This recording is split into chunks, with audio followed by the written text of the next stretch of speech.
A crisis looming across the country. The national moratorium on evictions ends Saturday with no plans to renew it. Millions of families unable to pay what they owe fear they are about to wind up on the street.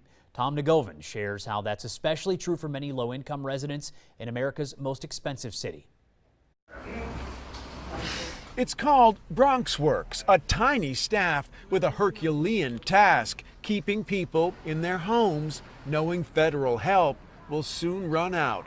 It's getting more and more anxiety-provoking for a lot of people. A lot may be an understatement. In New York, 500,000 people are behind on rent, about $2.2 billion worth. Nationally, after 16 months of the pandemic, the numbers are staggering. At least 6.4 million Americans in arrears. Landlords owed more than $20 billion.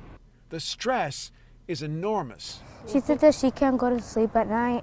Families wondering where they'll go when the CDC's eviction moratorium expires on Saturday.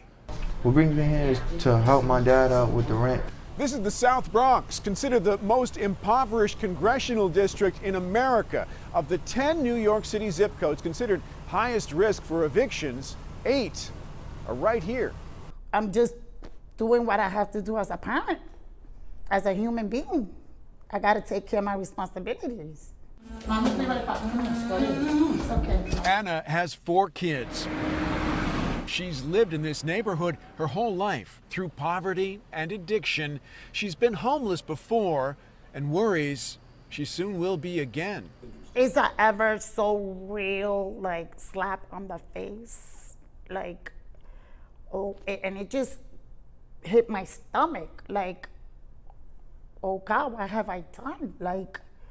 We really going to be in the street? Tonight, housing advocates are preparing for mass evictions while holding on to one last thread of hope. A final extension they say would give the states time to distribute billions in rental aid.